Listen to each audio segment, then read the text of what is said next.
Hey guys, Captain Blake here, and I wanted to give you a recap of Lake Lanier. I know we're going into Cumberland this next coming weekend, and I think a lot of the fishery is going to set up pretty similar. The only difference is we're going to throw in that smallmouth equation, which is going to kind of mix things up a little bit, but we're going to see some really awesome weights and some really cool stuff's going to happen. But I wanted to give you a quick recap on Lanier. Had an awesome tournament. Day one I went out and did a lot of cranking. I found a lot of my fish in, on ledges, on points and things like that, going down to up to 25 feet. And I'd catch them on the edge of the ledge or catch them suspended off the side of the ledge. And so I spent a lot of time with a crankbait in my hand. Most of the time it was either a Series 3 or a 3XD or even up to a 6XD, which was kind of big, but I was still catching quality spotted bass and even some really good largemouth bass during practice. That bite kind of died off. Day one I went out. Things changed a little bit. The weather was different. It was a little bit colder. Those fish suspended a little bit further off. And I was able to get 6 keeper bites on day one, which was awesome. 5 of those got to come back to the weigh-in with me. Had a decent weight. Was in that 100 number, right in the middle of the pack. And I felt like I really needed to come on strong. Day two, a good friend of mine, Barry Wilson, gave me a small little tip. He's one of the other pros. You can check him out. I'm going to tag him in this as well. That really just changed everything for me.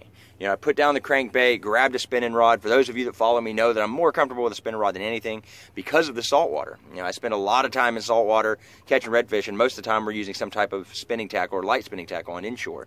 So picking up that spinning rod, I went from having 4 baitcaster on the deck to 3 spinning rods in a baitcaster, and it was really awesome, the change of events. Ran around a little bit, tried to hit my crankbait game first thing in the morning. It still wasn't working for me, and so I started running that pattern that Barry Wilson gave me, and it was phenomenal. I literally would pull up, drop the spot lock, and how I found these is I would use my Lowrance with the Navionics chip. I was using the Navionics Plus, and I would pull up on these spots that were so intricate. It would literally be a bump in 36 feet of water, 35 feet of water, where it just had to come up 5 feet, 7 feet, maybe even up to 10 feet. So when that spot came up, those big spotted bass were hanging right there on that spot. Well, these fish were all supposed to be spawning, but because of the way things worked out, they actually pulled back off onto these humps and points and things like that, and they would be so dominant that there would be one fish sitting in each one of those spots. So I'd pull up to that spot, throw something like this, just a blue bug or a green pumpkin, Strike King Ocho or Cinco style bait, throw it up on there, the shaky head, or even on a Texas rig, let it fall. And if they didn't hit it on the first 2 pulls, that means I threw it. If they didn't eat it when it fell, pull it 2 times. If they still didn't eat it, I'd reel it in and throw 1 more time. If I didn't get bit in 2 casts on each one of those spots, I would pull the trolling motor up and run to the next hump. I had probably 25 of those marked on day 2 that I found just sitting waiting for takeoff using my new carbon unit from Lowrance. So if you haven't seen those, the new carbon unit is by far the greatest platform that you can buy in electronics. No holds bar. I mean, they have been absolutely unbelievable.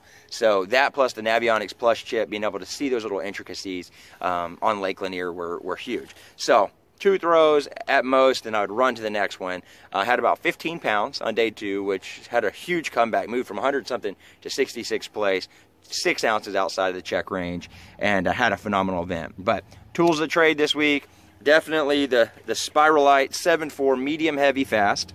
Let you see that. And then the Spiralite, the Defiant series, that was actually a Maverick series spinning rod or baitcaster. You can get that rod for $100 anywhere today. That's holding Spiralite. And then this one was a Defiant SD. That's the Defiant series 7.4 medium heavy fast spinning rod. And just being able to put those baits way out there and also just get a good deep hook set in those.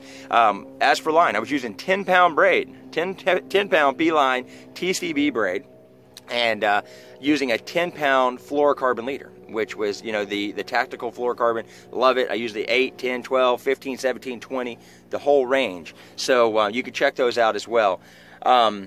And then the Strike King, just the soft plastic green pumpkin baits, but then the 6XD, 3XD, and the Series 3 crankbaits were all huge this week. So check all this stuff out. I'll add some pictures on the feed, and I've also got a really cool video of all my fish catches on day 2. So want you to check that out. Thank you all for following. God bless, and we'll talk to you soon.